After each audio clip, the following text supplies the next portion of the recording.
Ya la otra parte que tiene que ver con las cosas propias del conocimiento posiblemente se darán en debates que tendremos que ahondar dentro de la maloca, dentro de los trabajos que se puedan hacer con las comunidades para poder dar esos conceptos que muchas veces los estamos manejando desde el contexto de lo jurídico, de lo político, de lo intelectual, que requieren muchas veces también el apoyo de nuestras comunidades. Tenía una presentación, pero se me quedó en el camino. La tecnología aún todavía es un poco complicado para nosotros, pero bueno. Trataré de comentarles un poco sobre una experiencia, más que todo, que he venido trabajando también, en términos de cómo lograr proteger el conocimiento de los pueblos indígenas. Yo creo que si la sociedad actual en el mundo no estuviéramos sentados sobre la base del capitalismo, posiblemente no estuviéramos hoy hablando de protección de conocimientos tradicionales, no estaríamos hablando de mecanismos que tienen que ver con todos esos instrumentos que se vienen desarrollando en los países, por supuesto, en busca de cómo lograr minimizar ese impacto que ha tenido de usurpación, de piratería, por supuesto, en los territorios indígenas, de esos conocimientos de las plantas que siempre las comunidades lo han manejado y siempre lo han venido desarrollando. Básicamente, el trabajo que nosotros, personalmente he venido trabajando en años anteriores con el Instituto Sinchi, se marca en el tema de indicaciones geográficas o denominaciones de origen. Aquí se había comentado un poco sobre el tema de los derechos de propiedad intelectual. Las indicaciones geográficas, las denominaciones de origen están dentro de los derechos de propiedad intelectual, dentro de la norma que rige, ¿no?, el Acuerdo de París. Sobre ese tema, básicamente porque teníamos una preocupación en todo el proceso de donde hemos estado participando como pueblos indígenas en diferentes espacios, tanto nacionales como internacionales. Siempre ha surgido esa inquietud, o siempre ha surgido esa preocupación: ¿qué hacemos para proteger el conocimiento de los pueblos indígenas? ¿Cuáles son los mecanismos idóneos para llegar a esa protección? ¿Y por qué tenemos que proteger el conocimiento de nuestros pueblos? Quizás esas razones fueron las que me llevaron también a pensar como indígena de un pueblo que es un poco minoritario en el caso de Colombia. La mayoría de nuestros abuelos, nuestro pueblo está en territorio peruano. Hacemos parte ya del compañero hermano que es del Perú. Entonces, esa preocupación fue la que llevó a que me metiera también en el campo académico, para tratar de resolver un asunto que es estructural para los pueblos indígenas y que esto hoy requiere un piso jurídico para poder resolver este asunto. Y el tema es: ¿qué hacemos para proteger el conocimiento? ¿Qué mecanismos vamos a utilizar? Y en esa diatriba, diríamos, de conceptos, de especulaciones, de pensar cuál sería el camino, se ha venido un poco trabajando el tema del derecho de propiedad intelectual. Siempre hemos escuchado el tema del derecho de propiedad intelectual como un mecanismo que posiblemente puede resolver el asunto de la biopiratería o la piratería de los conocimientos de los pueblos indígenas asociados con esos recursos de la biodiversidad. Y por supuesto, casi siempre en los foros internacionales donde están las grandes discusiones, que es en el marco de la OMP, en el marco de la OMC, que están desarrollando estos temas, generalmente miramos el tema de propiedad intelectual desde el punto de las patentes, ¿cierto?, que es quizás el instrumento más conocido en el mundo, sobre las cuales las empresas muchas veces están trabajando para poder obtener o patentar un producto de las comunidades, o que hayan tenido, por supuesto, que estén asociados con comunidades indígenas y del cual tienen beneficio. En esa búsqueda de ir mirando también cómo funcionan estos instrumentos, ya en un proceso más académico nos dimos la tarea de revisar a ver cuál sería como ese camino de poder lograr mediar un punto de equilibrio que nos permitiera de alguna manera resolver un asunto que es urgente. Urgente en el sentido de que realmente los pueblos indígenas están pensando o quieren que todos los conocimientos pues tengan una protección. A pesar de que todos los instrumentos nacionales, internacionales están relacionados con, de alguna manera, tienen dentro de esta estructura el tema de protección, hablan de los conocimientos, de las innovaciones que hay que proteger, del conocimiento tradicional, las definiciones que han salido alrededor de qué es un conocimiento tradicional. Ahí queda en esos andamiajes, pero que en la práctica muchas veces no se puede ver, y no se ve porque no es práctico, no permite que las comunidades también puedan participar en este asunto. Por una sencilla razón, creo que si no existiera el comercio, si no existiera todo ese aparato de biotecnología, de tecnologías, de cosméticos, de bioindustria que cada día se vienen inventando y trabajando cosas y obteniendo, por supuesto, a partir de los conocimientos que manejan las comunidades, que es el acceso mucho más rápido para obtener información y a partir de ahí obtener pues la información que necesitan para poder obtener un producto. Creo que no sería fácil o no hubiera esa necesidad de que nosotros estuviéramos hoy pensando en un mecanismo que nos permitiera a las comunidades indígenas por lo menos tener unas garantías, unos mecanismos que permitieran blindar nuestros conocimientos. Por otro lado, ya sabemos que el conocimiento indígena no es individual, a pesar de que dentro de toda la estructura de los pueblos indígenas, dentro del conocimiento posiblemente estén categorizados como muchas veces lo hacemos desde la academia, de los que han estudiado, que empezamos a mirar conocimiento, por supuesto que hay conocimiento de medicina, de ceremonias, de cantos, rituales, hay conocimientos botánicos, conocimiento de zoología, conocimiento por supuesto, de innovación industrial también que se han dado dentro de las mismas comunidades indígenas. Hay otro tipo de conocimientos que manejan algunos expertos dentro de las comunidades indígenas, a pesar de que ese conocimiento lo llamamos colectivo, pero dentro de esa colectividad también hay unas personas que son dueños de esos conocimientos, que son los que han generado ese conocimiento. Por ejemplo, un chamán o un payé, aunque el chamán aquí es una palabra no nuestra, un sabedor, tiene unos conocimientos que él lo aprende a partir de esa relación hombre-naturaleza, que eso después se vuelve colectivo, pero el dueño de ese conocimiento, quien desarrolla el conocimiento, es esa persona. Aquí escuchaba ahora al Taita que hablaba del tema del yagé. Él lo maneja el yagé, a pesar de que el conocimiento el yagé es colectivo, pero el dueño de eso, el que maneja el tema del yagé, es él. No todo el mundo posiblemente maneja el yagé. Entonces, así se van dando dentro del conocimiento tradicional, y eso es lo que hay que buscar para poder mirar cómo logramos que estos conocimientos puedan ser protegidos a mediano plazo, porque esa es una urgencia quizás que hay en el mundo. Ya se ha demostrado que los instrumentos que se han venido diseñando no han sido efectivos, a pesar de que en la edición andina, por ejemplo, lo que expresaban acá, la edición 486, que es la que rige el tema de derecho de propiedad intelectual, reconoce ahí los derechos intelectuales. Hay un grupo de trabajo indígena donde hablaba el tema del compañero quichua, ¿cómo se llama él? Rodrigo de la Cruz, hace parte de esa comisión técnica indígena de la CAN. En fin, hay unas recomendaciones que nos han parecido muy importantes, y ese tema lleva a una conclusión que me parece que puede ser un camino importante para las personas que estén interesados en trabajar el tema y en tratar de resolver este asunto. Allí los compañeros nos proponen que el tema del sui generis puede ser un instrumento combinado, a pesar de que sui generis es algo propio, algo que ¿no? de una legislación o de un grupo de personas, de un estado que genera una ley sobre el tema. Allí ellos proponen que podría ser una combinación de derechos intelectuales o derechos de propiedad intelectual formal, combinado con el tema de los derechos propios de los pueblos indígenas, y a partir de ahí tener como un paraguas que le va a permitir a que se pueda igualmente proteger todo ese conocimiento que tienen las comunidades indígenas. Más o menos en ese marco es que empieza el trabajo que les estoy mencionando. el tema de las indicaciones geográficas.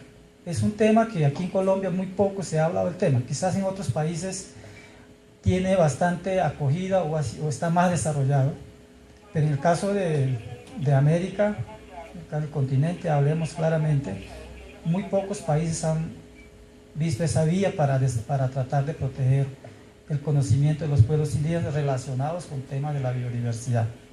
Y la biodiversidad no es solamente mirar el tema del animalito, de los insectos, de las aves, sino es en su conjunto. Entonces ese tema nos planteó un reto que nosotros lo llamamos, desde un punto de vista, aportes de las indicaciones geográficas en la protección de los conocimientos tradicionales. Eso llevó a un trabajo que duramos 3 años más o menos en ese tema, tratando de identificar y de mirar cómo funciona o cómo funcionaría ese instrumento a nivel nacional. Primero, Colombia pues tiene un régimen importante que ya lo había mencionado hace un momento, no voy a referirme a eso, pero sí en materia de desarrollo como tal, no tenemos un instrumento que permita que ese conocimiento colectivo de lo que yo les mencionaba lo recoja dentro de un instrumento. Primero porque la mayoría de los instrumentos jurídicos son para personas individuales, para posiblemente aquellos que desarrollan innovaciones, pero son más para temas de sujetos individuales. Entonces, esa preocupación pues hemos revisado con bastante acucia y claro, encontramos que el tema de las denominaciones de origen puede ser un camino. Posiblemente no sea el que todos estemos esperando, porque aquí es cierto, también siempre hemos estado pensando en desarrollar un instrumento, como decía aquí el profesor Carlos esta mañana, un instrumento ajustado al cuerpo de una persona. Yo creo que en términos de ley eso va a ser difícil, en términos jurídicos va a ser difícil tener un instrumento que sea ajustado a lo que quieren realmente toda una población. Habrá que empezar por algo. Yo siempre he insistido que el que no intenta algo nunca va a poder tener, por lo menos decir que le fue mal o que se equivocó. Creo que ese intento es lo que tenemos que hacer, en el sentido mucho más práctico de buscar que se pueda arrancar con unos primeros mecanismos y que eso posiblemente a futuro puede ir mejorando, que ese es un tema de discusión que tenemos que darlo con mayor detalle.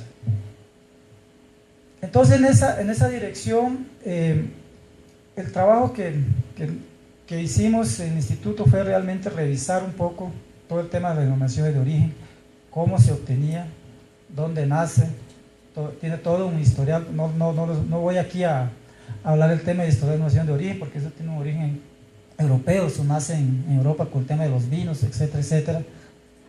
Aquí lo que se trata es de mirar qué es lo que cubre el tema de las indicaciones geográficas o denominaciones de origen, como lo llamamos nosotros aquí en Colombia. Son nombres que se derivan de las indicaciones geográficas, por supuesto, ¿no? En algunos países utilizan denominaciones de origen protegida, denominaciones de origen, denominaciones protegidas, etcétera, etcétera, en diferentes países. En el caso aquí de nosotros estaríamos hablando de denominaciones de origen, que son todos los productos, todas las especies que se cultivan o se trabajan y que de alguna manera están relacionados con conocimiento tradicional.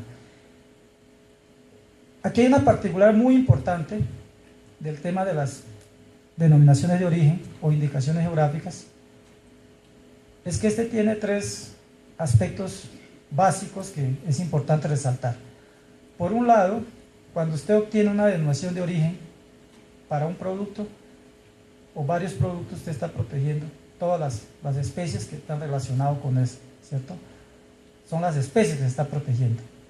En segundo lugar, usted tiene que demostrar que eso tiene unas características socioculturales, es decir, que influyen también en este tema, todo el tema del clima, el territorio, las personas que actuamos dentro del territorio, las especies.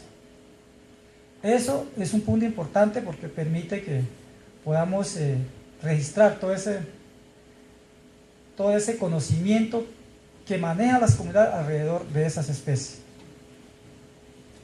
Para el caso de nosotros hicimos un estudio sobre el tema de las yucas para entender cómo funcionan entre las comunidades indígenas.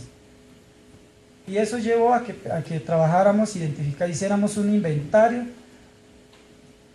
de las variedades de yuca que existen en las comunidades indígenas. Para el caso de nosotros que trabajamos el trapecio amazónico, en 2 comunidades nomás que trabajamos, que identificamos 42 variedades de yuca, entre yucas dulce y yucas brava. La yuca es un producto conocido en todo el continente, es un producto, por supuesto que la yuca es una especie nacido en América, tiene sus orígenes por el lado de la Amazonia, que hoy en día esté en los 5 continentes, pues es una cosa asombrosa, que es una especie que se adapta a todos los climas, desde Para hasta el páramo se da la yuca, porque he estado haciendo unos experimentos con yuca en zona arriba de 2.400 metros sobre el nivel del mar, también se está reproduciendo, un poco mucho más lento la producción, pero sí se da en tierra, en páramo. Entonces eso nos lleva a que la yuca esté desde en este caso desde el desierto, en la Guajira, que allá hay especies de variedad de yuca, hasta 2.000, casi 2.500 sobre el nivel del mar. Entonces es importante mirar, porque es una especie que tiene es fácil de reproducirse, que tolera todos los ambientes climáticos. Entonces, y es un producto o es una especie que no se reconoce en el contexto internacional.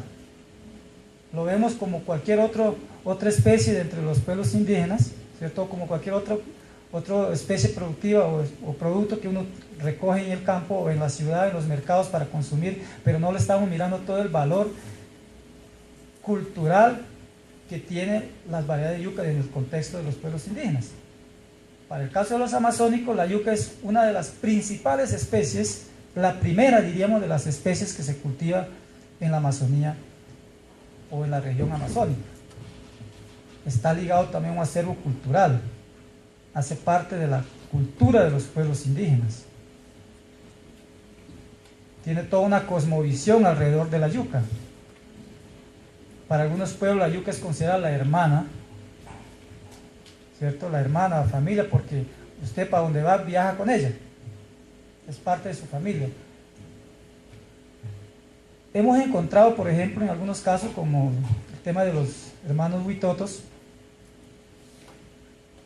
que para rastrear el tema del árbol genealógico de una familia, simplemente usted con el tema de la variedad de yuca, usted sabe a qué clan pertenece esa persona. Toda su historia generacional está en el tema de la yuca. ¿Por qué? Porque cuando la niña se casa, siempre va a llevar una especie con ella, y es la que va reproduciéndose. Entonces mira que esta especie, que nosotros la miramos de tal manera que, como cualquier otra especie en el mundo, es tan importante para los pueblos indígenas, pero también es tan importante en el tema alimenticio.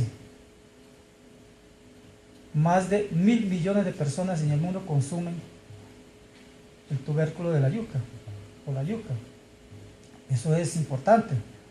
Quiere decir que eso no es cualquier especie, no es cualquier planta. Y eso nos llevó a que revisáramos precisamente el tema cultural, cómo funciona la yuca dentro de los pueblos indígenas. Por supuesto que hay todas unas técnicas que manejan las comunidades indígenas alrededor de la yuca, ¿cierto? Hay toda una técnica en la reproducción.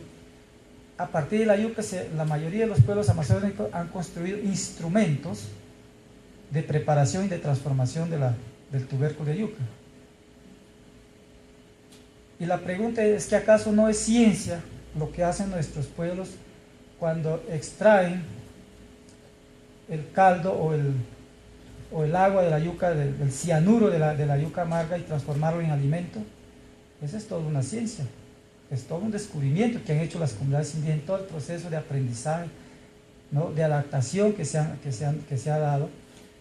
Y eso es un descubrimiento importante, convertir un producto que es tóxico, que contiene un alto grado de toxicidad, para hacerlo comestible, para que la gente lo consuma. Eso tiene unas cuestiones muy interesantes dentro de ese producto. Yo creo que eso fueron como las razones para mirar también cómo hacemos para proteger el conocimiento tradicional. Ya le decía, mira, alrededor de eso hay toda una ciencia de los pueblos indígenas para transformarlo. Se han construido los que conocen muy bien la Amazonía, que han estado allá, conocen el budare, el tipití, que es el instrumento para sacar el agua, ¿no? El cianuro, el cernidor, todos esos instrumentos que generaron para que pudieran volverse un producto comestible. Entonces, y eso lleva a un tema de tecnología también, tema de tecnología, de ciencia, que hoy en día las comunidades lo siguen practicando, a pesar de que en todo el proceso de evolución y de desarrollo económico que se ha dado y de globalización que estamos viviendo, los pueblos indígenas aún conservan esas técnicas de aprovechamiento y de manejo de las variedades de yuca. Con ese trabajo de mirar cómo funciona todo el tema de la chagra, o chacra como dicen en el Perú, cómo funciona la chagra también dentro del contexto de las comunidades, eso nos permite entender y saber que sí, realmente alrededor de la yuca hay toda una ciencia que es posible reproducir y que es posible protegerla, pero que también eso puede ayudar, que es el tema de la discusión más profunda también, es cómo los pueblos indígenas participan de manera equitativa en la distribución de beneficios de esos productos. Aquí se ha hablado, me ha parecido muy interesante, que se ha hablado de beneficios, pero beneficios ¿para quién? Y generalmente estamos mirando los beneficios para las empresas, porque son los que vienen a extraer los productos, son los que llevan, sintetizan y son los que comercializan. Y a las comunidades simplemente les dan migajas. Es el tema aquí de la equidad, del respeto que hablaban los compañeros, me parece importantísimo. Si uno quiere respetar, y se respeta a partir del reconocimiento, ¿no?, del valor que tienen realmente esas comunidades indígenas, esos conocimientos que tienen las comunidades indígenas. No es solamente pregonar como el cura en la iglesia, en los sermones de misa, sino hacerlo práctico. Reconocer, no solamente decir usted tiene un derecho, pero sigue utilizando a los hermanos o a los sabedores o al que tiene el conocimiento, extrayendo el conocimiento y aprovechándome económicamente de esos conocimientos. Yo creo que eso es un principio básico que tenemos que construir en este proceso de relacionamiento, de diálogo de saber, que aquí también lo mencionaban, que me parece que es un punto importante.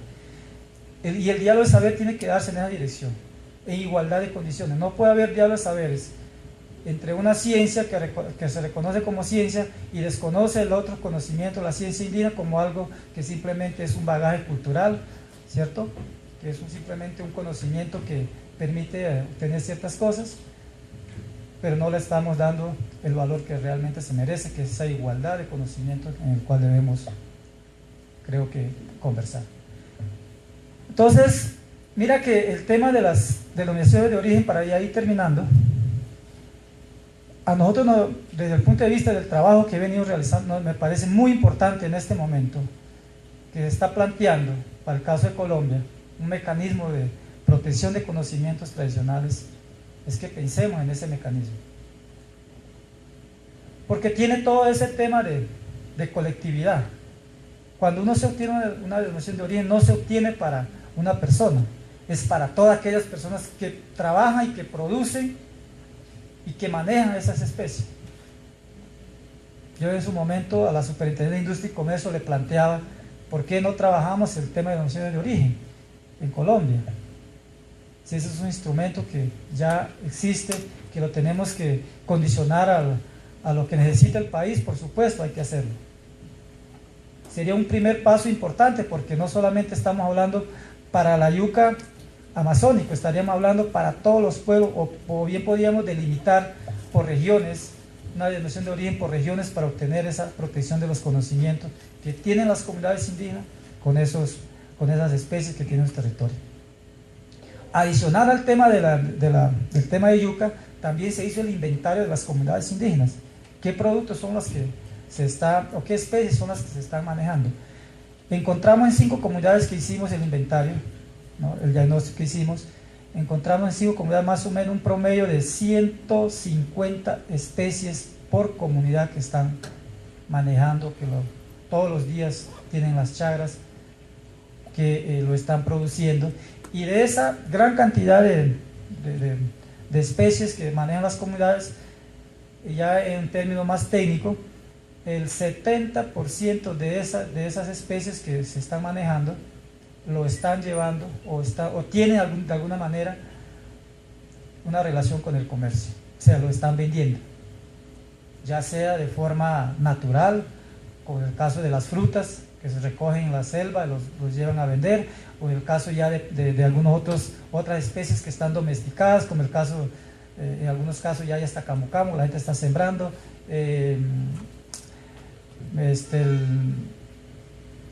la uva caimarona que llama, que es la uva amazónica, la grande, todas esas especies, chontaduro, el azaí pues es parecido al milpeso, como la Mirciaria,